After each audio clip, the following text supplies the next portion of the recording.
On August 15th of 1945 is when the VJ Day was. That was a time when, well,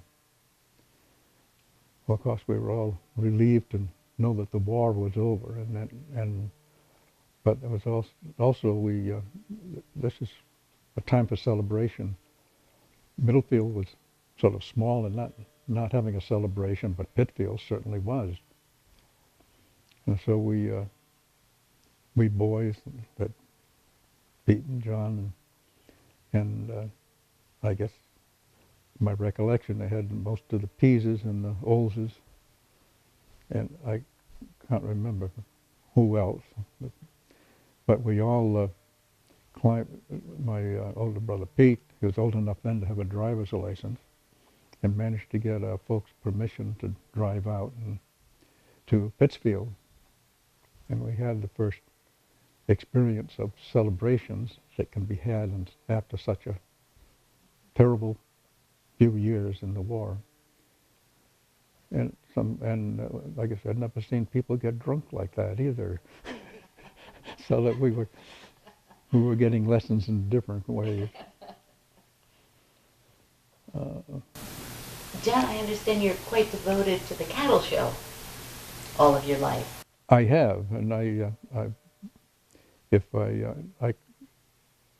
think this year was the 87th year that I've been here at the cattle show, and I missed one cattle show 2 years ago. But if you, and I'm not sure if you count the inverter, whether I'm 88 years here, I'm not sure. But in any event, and so that's been a regular thing, and of course in the early years it was much more the cattle show that we think of when you hear the words of cattle show, with all the farm animals and a few people who are selling food and that kind of thing. But great exhibits of other chickens and sheep and pigs and the whole business. We'd usually bring up a half dozen or so of the Bell's cows to be in the exhibit and tie them up to the fences that were made for bringing in the herds of cows. That was sort of fun because you'd have to be keeping the cows on the road and head them off and push them on. But that was a fun time. And there was the usual kind of difficulties going to come up when a bee stung me in the head, and so and a nice hot day like we had yesterday, which made me, I just remember that bee sting better than I do any other one. Yeah, and at one point we did take some cows over to the owl lot. They call it. The Bells had a lot down below Bill Test's farm for summer pasturing of some cows, and that would have the same kind of chasing, but it was a little longer journey. Now, John, your mother Dorothy is very well thought of in this town, Mm-hmm. and is famous for a number of things. One of which was her silver teas. Can you tell us a little bit about that? Yes, right. She did that, as did others hosted the group at times. But for a number of years, it was held up at the old homestead. And I really can't tell you much detail except that she had that, and she kept a wonderful garden out behind the house, flower garden, and enough vegetable space to give us fresh vegetables all during the season. And so it made a pleasant gathering place and a big porch for them to be there away from the sun and out of the weather, or out in the lawn where early on she had been married to my father in the side lawn there. My grandfather, Louis Smith, had, when he took over the farm, was his younger brother, Samuel, was going to be taking it over, but that didn't really work out. And so it came to my father, Louis Smith, to take care of the farm property, and so there was behind the house was uh, a barn which on the lower level had the horses, and upper level had a hay storage, and that was connected to the house with an L, which had outhouse and that kind of thing, and the kitchen, well, kitchen as it was back then in the 1800s, I guess. And they also had a cow barn across the street.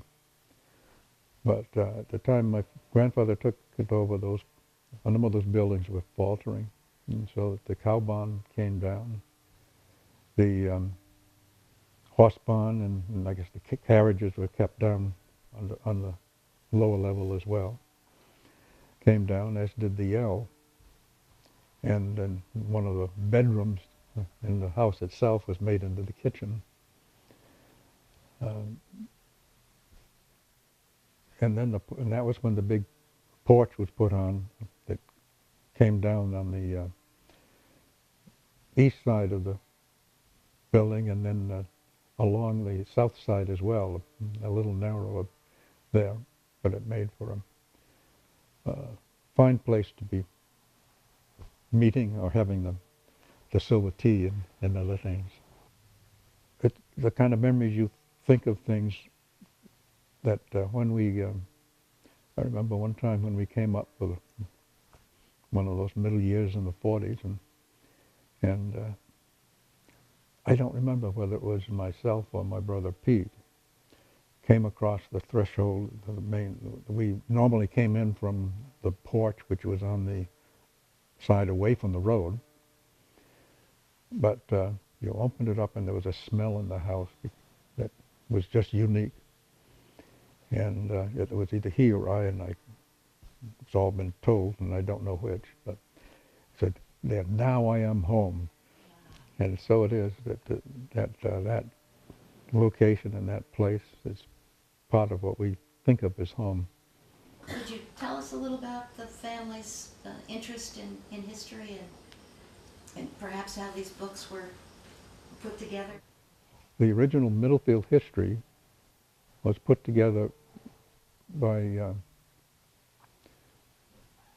basically some cousins of my direct line of Smiths, and Philip Smith, and you have to read the book to remind me as to the other Smiths, but they picked up the idea of having a history of Middlefield, and it included, of course, all the Smiths.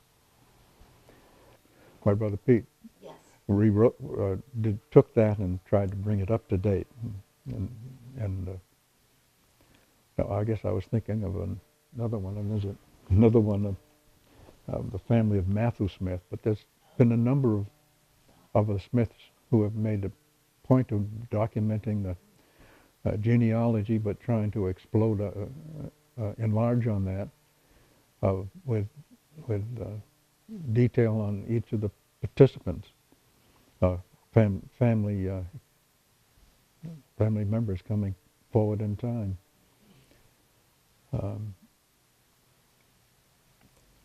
One thing that I'm not sure that it's in those history books, but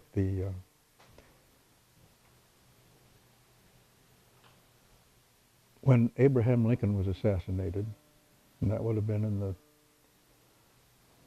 spring of, and you'd have to look it up. It was at a time at the end of the sugaring season, and there was a sugar house that the Smiths had across the street from the house, not far from where Pete and I later built the little cabin.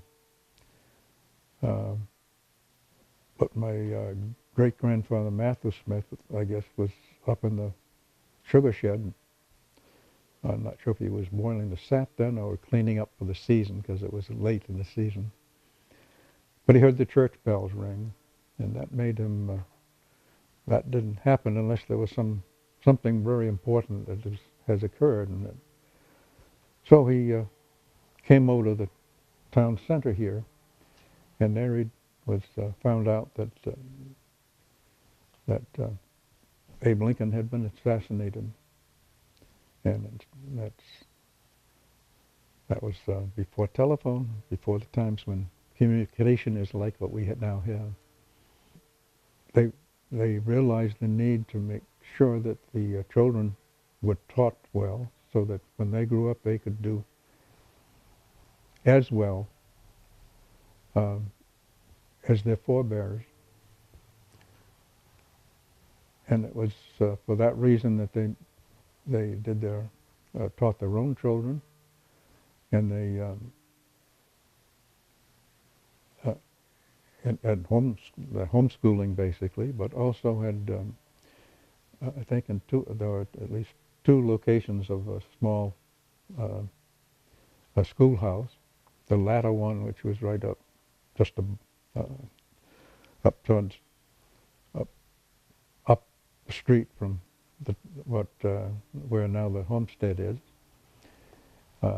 The foundation for that was still there when I was a boy, so we could identify the kind of size. It was a small size of probably 10 by 15 or 20 feet, and that's where neighboring children came to be taught and brought up.